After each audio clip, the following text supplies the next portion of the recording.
ज्ञानाचे तेजस्वी सूर्य दीनदलितांचे कैवारी भारतरत्न डॉक्टर बाबासाहेब आंबेडकर यांच्याबद्दल 2 शब्द सांगणार आहे.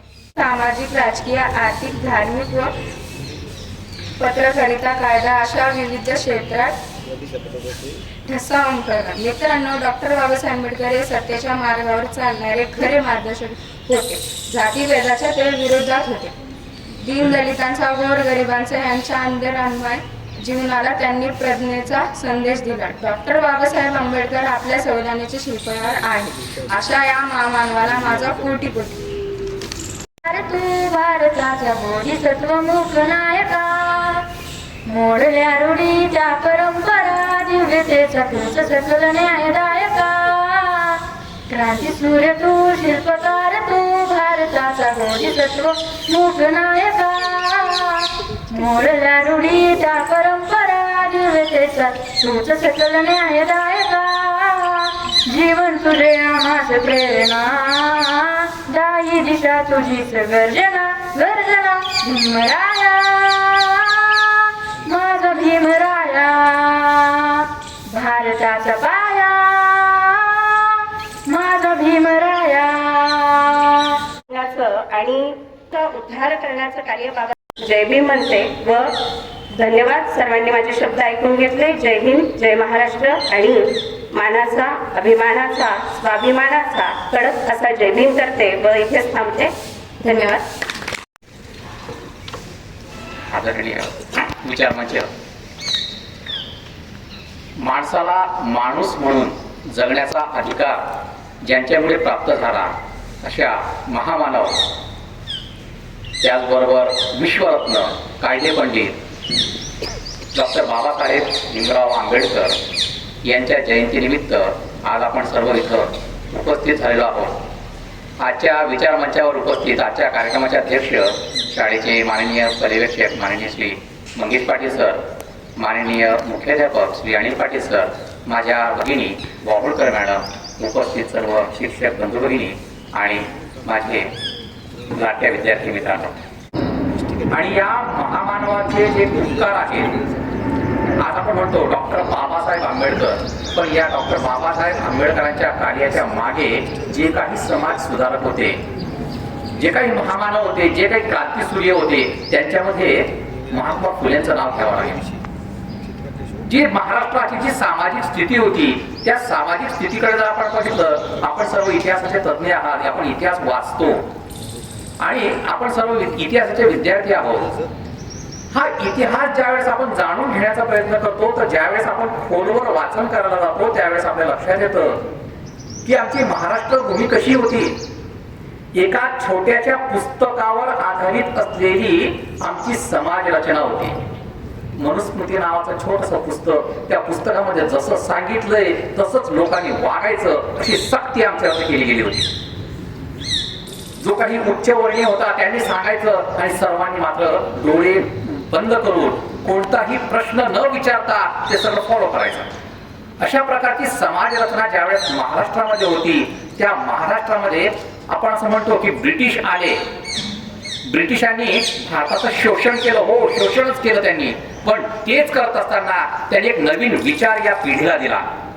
या महाराष्ट्रामध्ये इंग्रजी विचार त्यांनी दिला, इंग्रजी साहित्य त्यांनी रुजवलं, इंग्रजी शाळा सुरू केल्या. या इंग्रजीचं जी तोंड ओळख होती ती ब्रिटिशांनी केली. अर्थात त्यांच्या मागे त्यांचा स्वार्थ होता, त्यांना प्रशासन चालवायचं होतं, त्यांना प्रशासनामध्ये त्यांना इंग्रजी बोलणारी माणसं पाहिजे होती. पण विषय असा झाला, जी पहिल्यांदा त्यांनी एक कमिशन नेमलं, लॉर्ड मेकॉले हे ज्यावेळेस भारतामध्ये आले आणि त्यांनी भारताची स्थिती पाहिली की अशा प्रकारची समाज रचना, मग इथं काय करावं लागेल, ते जर इथं इंग्रजी आपल्याला जर मुलकी कारभार चालवायचा आहे तर मग इथं शिक्षण सुद्धा काही मुलांना इंग्रजी त्यांना शिकवावं लागेल. लॉर्ड मेकॉले ज्यावेळेस इथं त्यांनी असा प्रस्ताव मांडला, त्यांना कडाडून विरोध झाला. त्यांना सांगितलं गेलं नाही नाही, इथं इंग्रजी नको. त्यावेळेस सगळ्यात आमच्या महाराष्ट्रामध्ये सुद्धा पाश्चात्य शिक्षण पाहिजे.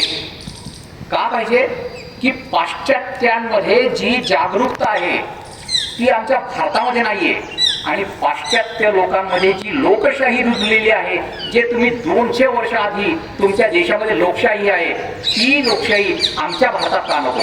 150 वर्ष झाली, आमच्या भारतात का नको लोकशाही, आणि याचं जर का ध्येय धोरण पुढे करतात, पण त्याच्या मागे मात्र फार मोठी दूरदृष्टी होती.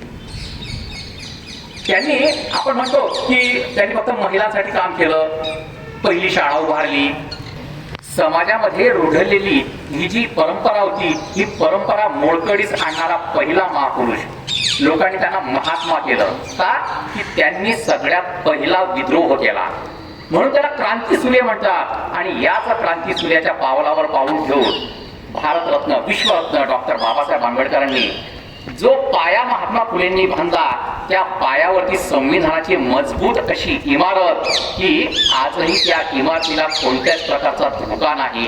आणि हे जे राष्ट्र आहे भारत, हे याच संविधानाच्या प्रचंड अशा कणखर स्थितीवरती, प्रचंड ती रूढी परंपरा कुठेतरी तोडण्याचं काम केलं आहे.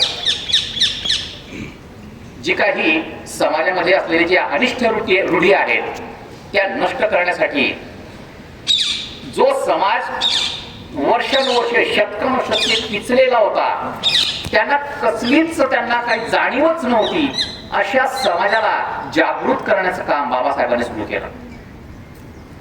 ज्यांना माणूस म्हणून जगण्याचा अधिकार नव्हता, एक स्टार प्रवाहावरती एक सावित्रीबाई फुले असे एक सिरियल चालू आहे, जरूर बघा. त्या काळचं जे चित्रण त्यांनी केलेलं आहे, इतकं भयानक चित्रण आहे की ते सिरियल्स मध्ये काही जे आपण शॉर्ट जर का बघितले ना, तर आजही आमच्या कामामध्ये काटायचे. ते आमचे पूर्वज इतक्या लेवलला होते की अक्षरशः माणूस म्हणून जगण्याचा अधिकार नाही, पाणी पिण्यासाठी दुसऱ्यावरती अवलंबून आहोत. त्यांचे पावलं जमिनीवरती उमटायला नको म्हणून त्यांना कबला झाडू बांधला जातोय. हा माणूस आहे. इथून सुरुवात आहे. मग इथून जर काय महाराष्ट्रामध्ये जर का अशी स्थिती होती आणि आज अशी स्थिती आहे, तर या स्थितीला जे परिवर्तन झालंय, ते परिवर्तन म्हणजेच विचार आपल्या मुलांपर्यंत पोहोचवा. मी तर म्हणतो आधी आपल्यामध्ये आणा. आपण बघतो समाजामध्ये काय समाजाची स्थिती झालेली आहे, याला कारणीभूत आपलं अज्ञान आहे. त्यावेळेस अज्ञान दूर करण्यासाठी डॉक्टर बाबासाहेब आंबेडकर होते, आणि आज त्यांचे विचार आहे. एक तत्ववेत्ता आहे, त्याने तर असं स्टेटमेंट केलं की जोपर्यंत बाबासाहेब जिवंत होते तोपर्यंत ते फार घातक होते इतर लोकांसाठी, पण ते त्यापेक्षाही घातक त्याच्या मृत्यूनंतर आहे. कारण की माणूस तर मरतो, पण त्याचे विचार मात्र कधीच मरत नाही. आणि म्हणून या विचारांवरती चालणारा समाज जर का भारतामध्ये निर्माण झाला, तर या समाजाचं चित्र पुन्हा काहीतरी वेगळं दिसेल. पण आपण फक्त जयंती आली म्हणजे डीजे लावायचा, नाचायचं, आणि दुसऱ्या दिवशी मात्र झोपून राहायचं. त्यांचे विचारच आपल्या डोक्यात येत नाहीयेत. आपल्या मुलांना शिकवा. हे महापुरुष आहेत. जाती जातीमध्ये आम्ही भेदभाव करून टाकलाय. विद्रोही साहित्य त्या काळामध्ये काय परिस्थिती होती आणि आज खूप बदललेली आहे असं माझं मत नाही. कारण आजही आपण बघतोय की देव नावाचा जो पगडा आपल्यावर आहे, त्याच्यामुळे अनेक महिला भगिनींच्या भावनेशी, श्रद्धेशी खेळून अनेक बंधू बाबा आजही समाजात दिसत आहेत. आणि मग या महामानवांनी ज्यांच्यासाठी शाळा सुरू केल्या, ज्यांच्यासाठी स्वातंत्र्य दिलं, ज्यांच्यासाठी